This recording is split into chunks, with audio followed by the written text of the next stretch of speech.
If you're a clinic owner and you were trying to predict your revenue, this is the video for you, because in this video, I'm going to show you exactly the question that you should be asking and how to answer it by setting up systems within your business. See, most clinic owners treat marketing like money in and money out, which is great, but it doesn't answer the complete question. Because the question that you should be asking as a clinic owner is, where am I spending my dollars? Which of those dollars is bringing in revenue? And when is that revenue coming in? And that's the question that I'm going to answer in this video, so you get an understanding of how you should be looking at your marketing and tying that back to your revenue. And just another thing, this is not a fancy video. We're going to do a whiteboard lesson on this stuff, because what I need you to understand is the concept, not the deliverability of that concept. Because once you understand the concept, you can hire people to do this for you, such as us. This is the difference between hiring a marketing company and a company who actually helps build revenue systems for your clinic. Okay, so let's dive into this. So there's three things that we're going to be looking at. We're going to be looking at traffic collection, data collection, and pipeline. Okay. The traffic is going to answer which and where. Data is going to answer which at a deeper level, and pipeline is going to answer when. And the reason that we want to build out all three of these subsystems is because we want revenue predictability. So this way you can plan for staffing, you can plan when your cash flow is coming up, when you can spend more on marketing, when you need to spend less on marketing, all of these kinds of things. Because once you understand what type of revenue you can expect, your life just becomes a lot easier. And that's exactly what we're going to go through. Okay, so let's get into traffic collection. Let's say we have Meta ads, we have Google ads, we have SEO, and we have social media. Okay. Let's say for all of these services, you are paying an agency $4,000. Okay. For the sake of simplicity, what we're going to do is we're going to allocate $1,000 to each of the channels that they manage for you. So let's say Meta, you have 1,000. Google, you have 1,000. SEO, you have 1,000. And social media, you have 1,000. Okay. This is your fee. The next column, we have ad spend. On Meta, let's say you are spending $1,000. On Google, you're spending $1,000. For SEO, you're not spending anything. For social media, you're not spending anything. So your total is going to be 2,000, 2,000, 1,000, and 1,000. Perfect. So this is money out. Okay. Now money in is going to be your leads. Now let's say Meta generates 40 leads. Google generates 30 leads. Website generates 30 leads. And social media generates 2 leads. And again, this is just an example. These aren't actual expectations that you should have. I'm just trying to keep the concept very simple. Then after lead, there are a few stages before they start a treatment, but we're just going to see on a very high level. So started treatment. Let's say out of the 40, 20 people started. Out of the 30, let's say 10 people started. Out of this 30, let's say 22 started. Out of this, let's say 0 started. Okay. Now, each of these people who have started with you have an LTV. And let's assume that LTV is $1,000. Okay. So your revenue here is going to be 20K, 10K, 22K. Okay. Then the final step is going to be ROI. So you spend 2,000, you get 20, that's a 10x. You spend 2,000, you got 10, that's a 5x. You spend 1,000 and you got 22K, that's 22x. And here you spent 1,000 and you got 0. So you didn't get any. Now the reason it is important to break it out by channel like this is because you can tie your ROI back to each individual channel. And of course there are nuances within this where you have to look into how effective campaigns are running on Meta or on Google, or if you need to optimize your website. All these kind of factors make a difference in the ROI. But as a clinic owner, you should understand how each of these channels are performing or underperforming. And once you can see what kind of ROI you're getting back from each of these channels, that's when you can have a conversation with your marketing company and say, hey, listen, Google's underperforming. Can we optimize it? And if they can't optimize it, well, then you can say to them, well, you know what? Let's move that ad spend to Meta, because on Meta, we're getting double the ROI on it.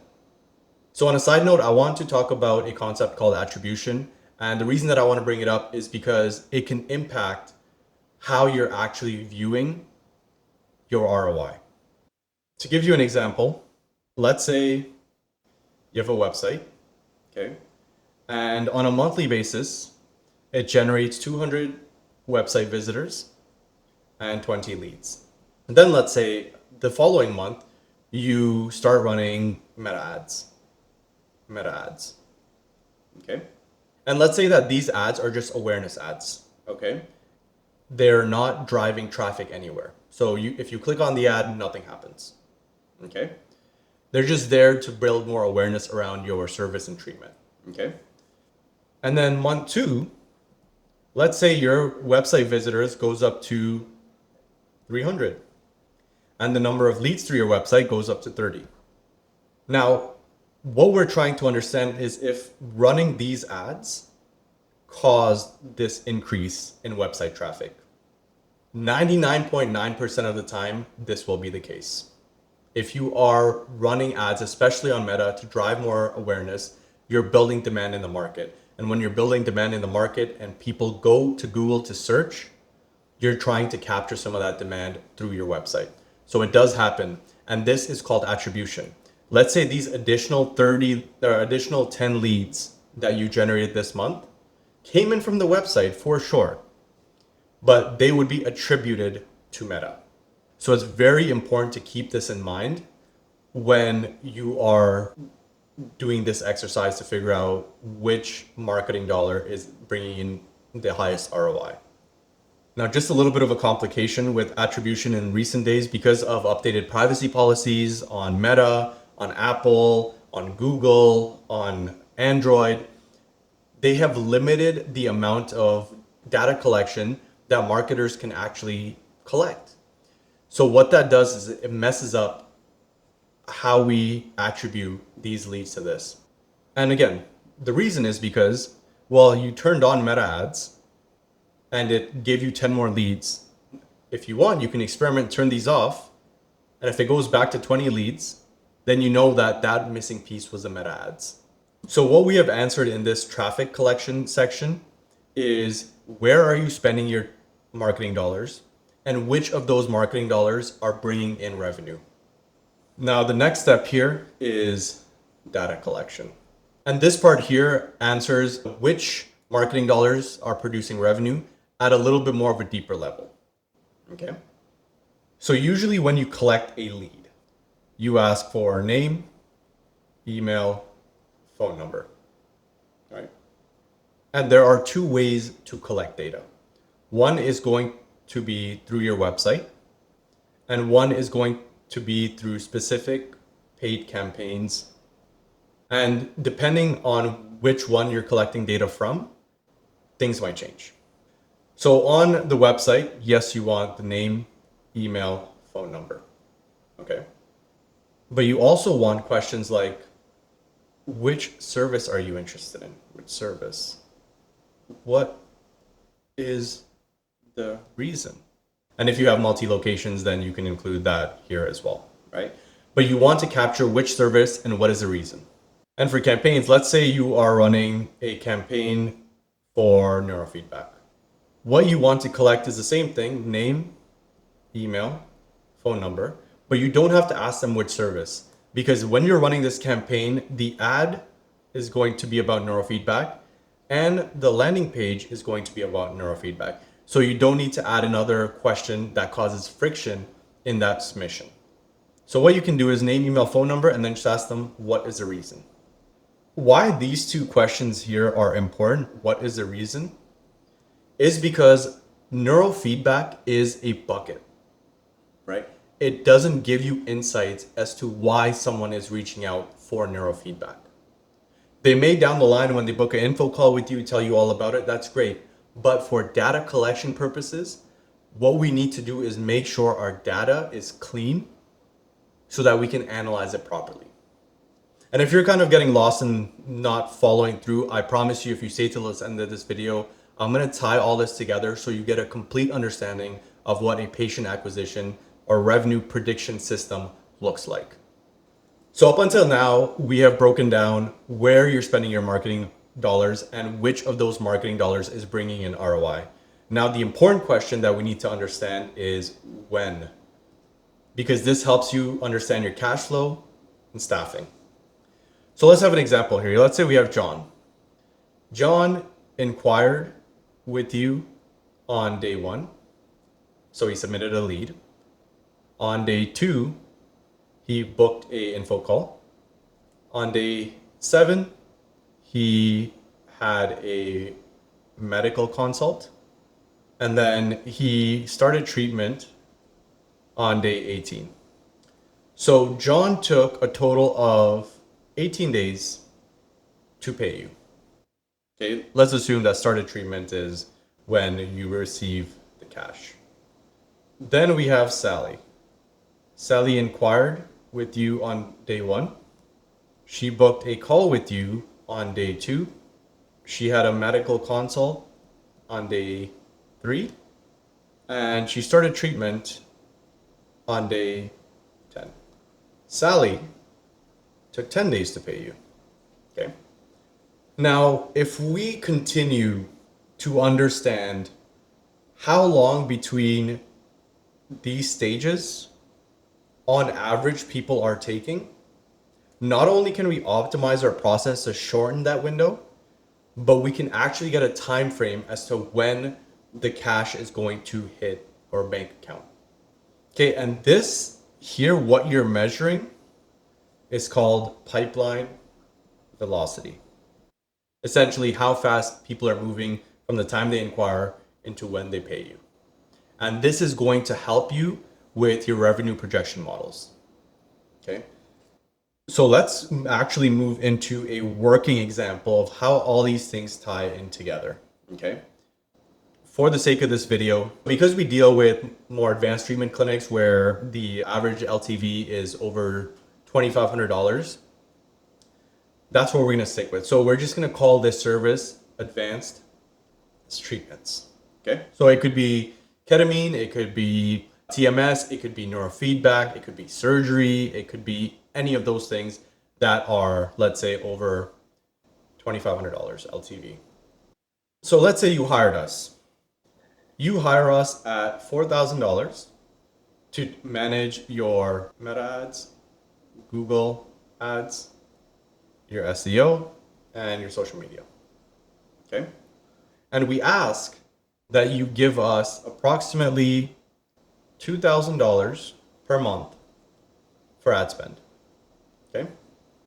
So your total marketing cost is going to be $6,000. Now let's break it down similar to what we did up here. Okay? But we're going to do it a little bit differently now. So let's say we have the SEO, which is just organic traffic that is capturing all of your services. Okay. We have Meta ads, which we're running a specific campaign for.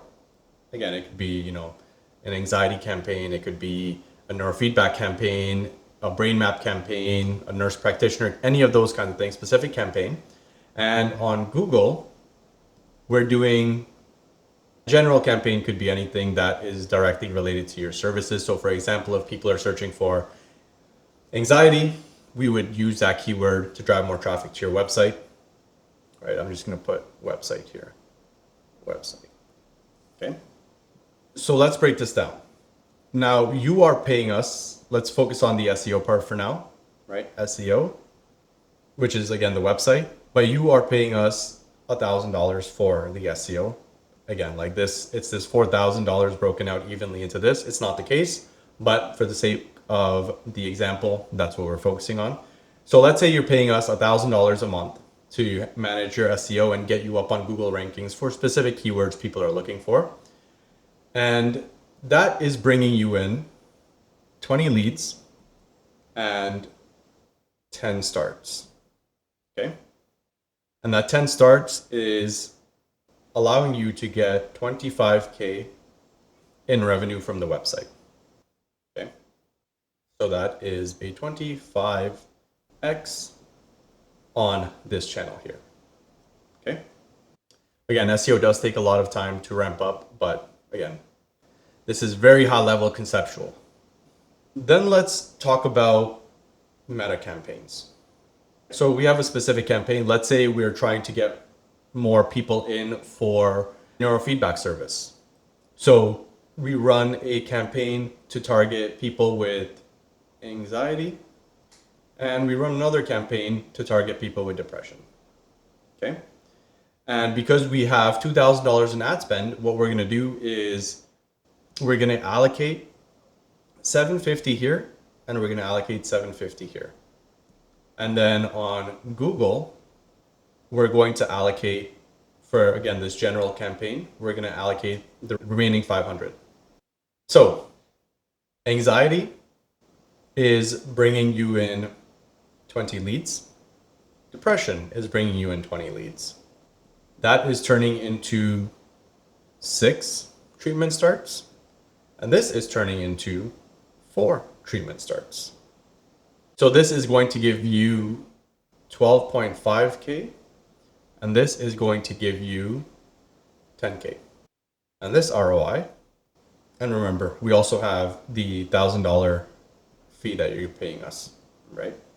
So let's assume we break this 1,500 here and 500 here. So the math kind of looks like 12.5K divided by the 500 fee allocated to this specific campaign plus 750, right? That gives you a 10x return, and this gives you an 8x return. Google, you spent 500 and we're allocating the $1,000 agency fee here again.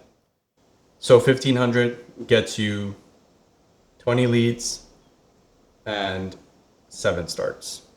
And that's approximately 17.5K, or exactly 17.5K, which is 11.66. Right, but this looks all fun and games because now you can just move budget around, but you actually want to know when people are paying, right? When is the cash flow for, let's say, this anxiety campaign coming into play? And this is where you need a dedicated CRM system, okay? So let's say you have inquired, booked a call, medical consultation, and started treatment.